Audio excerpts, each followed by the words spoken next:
Alors, bien évidemment, me revient l'immense honneur de l'introduire, si je puis dire, et donc de vous dire quelques mots sur le thème de cette deuxième journée. Bon, hier, donc, vous le savez, on a passé pas mal de temps sur l'étude des questions géopolitiques et des transformations sociales et sociétales de nos sociétés, avec les implications que tout ceci représente sur les activités du monde de la finance, du monde de la banque et du monde des trésoriers.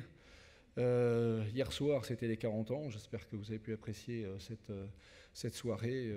Je pense que tout le monde a passé plus qu'un bon moment. Et encore une fois, merci à tous d'avoir été à nos côtés pour cet anniversaire. Et j'en profite d'ailleurs pour encore remercier la direction générale du Palais Brongniart qui nous accueille depuis maintenant 6 ans dans le cadre de nos travaux.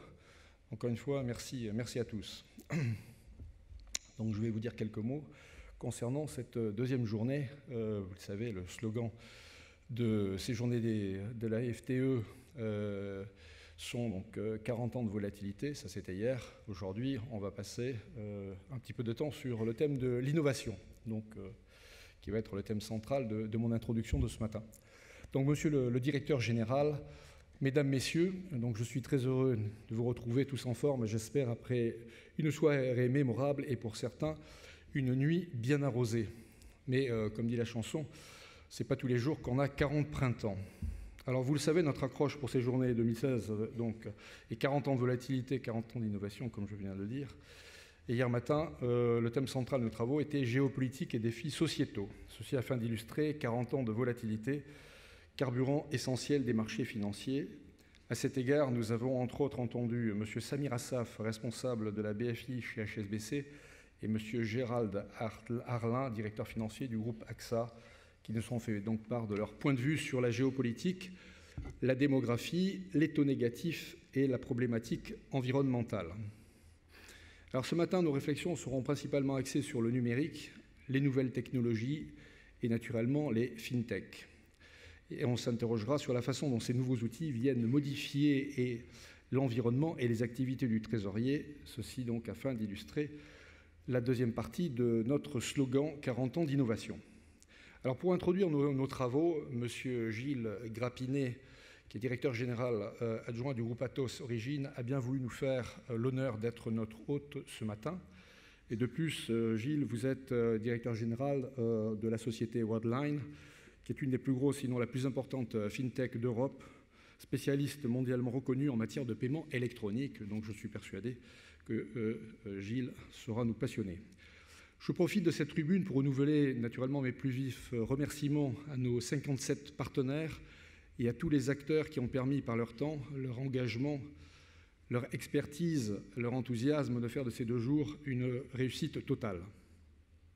Et je remercie plus particulièrement mon ami Jacques Molgo, directeur trésorerie financement du groupe Air Liquide, qui est depuis hier, vous le savez, vous en êtes rendu compte, le grand maître de cérémonie de cet événement incontournable sur la place financière de Paris.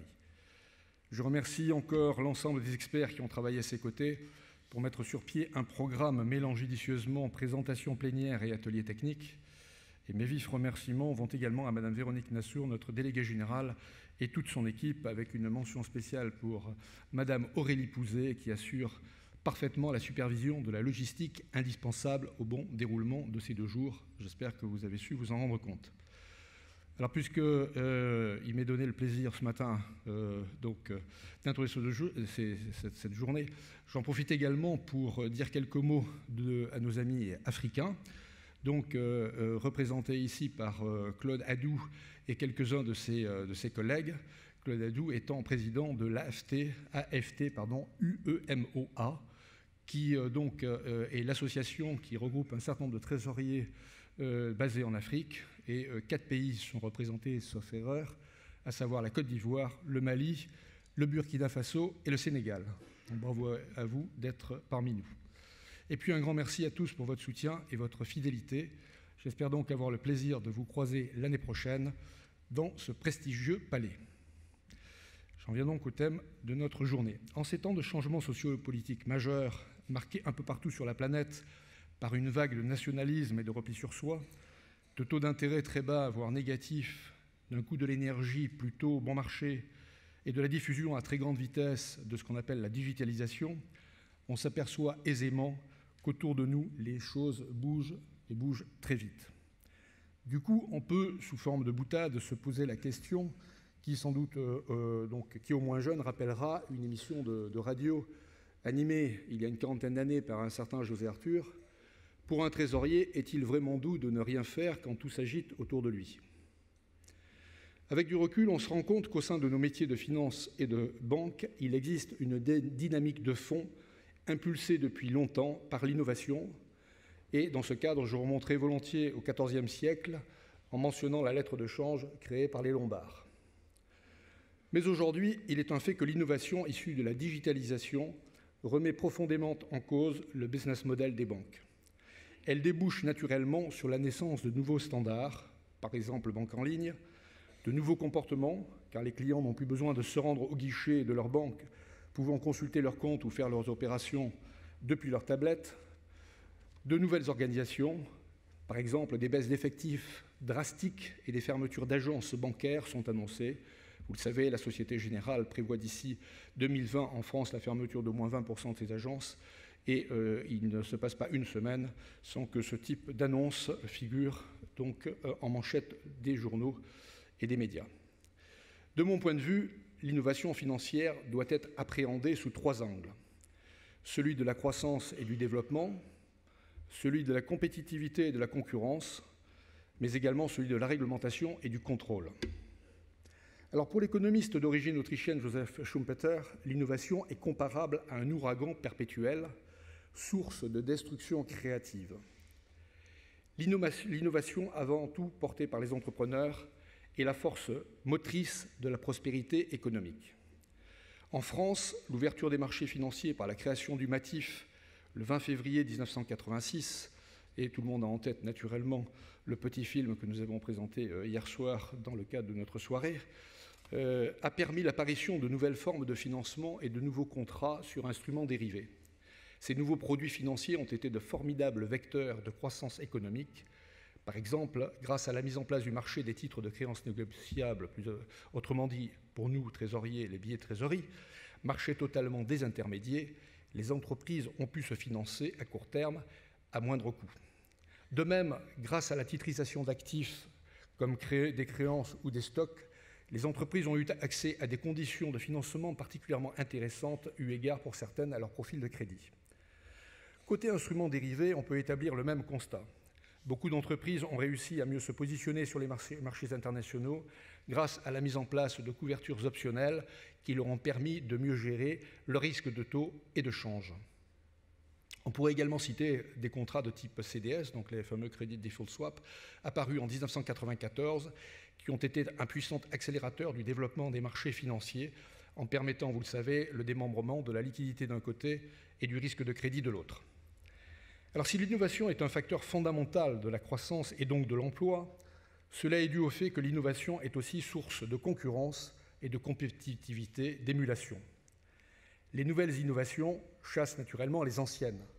Ce fut le cas de la calculette électronique qui supplanta la règle à calcul, du CD qui s'imposa face au vinyle, Internet qui prit naturellement le pas sur le Minitel. Alors les entreprises sont donc condamnées à s'adapter en permanence à ces évolutions. Mais parfois, la rupture technologique est telle que ce n'est plus possible. Par exemple, pour certaines activités que l'on pensait immortelles, je citerai volontiers Kodak ou Xerox. L'intérêt principal d'une innovation est de changer le comportement de l'utilisateur sans lui demander de changer de comportement. Et je pense que Gilles nous en dira un mot tout à l'heure. Mais comment ? Par une rapidité et une commodité d'utilisation du service combinée à un coût très compétitif. C'est par exemple le cas, on l'a tous en tête, des VTC affiliés à Uber ou la réservation d'hébergement de loisirs promue par Airbnb. Dans le domaine financier, les changements de comportement des clients sont sans appel. En effet, pour le consommateur client, moins il y a d'intermédiaires, moins il y a de commissions et donc moins ça lui coûte cher. C'est la raison pour laquelle des plateformes proposées par des fintechs ou des systèmes d'échange de données du type blockchain connaissent un fort développement, même si les volumes sont encore limités. L'engouement pour le financement participatif, le fameux crowdfunding, relève naturellement de la même finalité. Dans le même ordre d'idées, on peut s'interroger par exemple sur la valeur ajoutée qu'apportent désormais les départements d'origination lors d'émissions obligataires plain vanilla. Je ne suis pas sûr qu'ils durent encore très longtemps. Mais si on prend du recul face à toutes ces innovations financières récentes, il est indéniable que de nombreux excès ont été commis, entre autres par l'utilisation d'instruments financiers prétendument innovants, mais qui, à l'analyse, ne répondaient pas à des exigences fondamentales de bien-être et de progrès. Ce fut le cas, par exemple, des subprimes, dont le but était de faire de l'argent sur le dos de populations excessivement défavorisées. La crise de 2008, qui ébranla l'ensemble des marchés financiers avec en point d'orgue la disparition de la banque Lehman Brothers, a entraîné à juste titre la mise en place de réglementations sévères et de contrôles stricts. La digitalisation de tous les secteurs de l'économie a entraîné la remise en cause de certains acteurs historiques, mais elle ne doit pas occulter l'apparition de nouveaux monopoles, les fameux GAFA.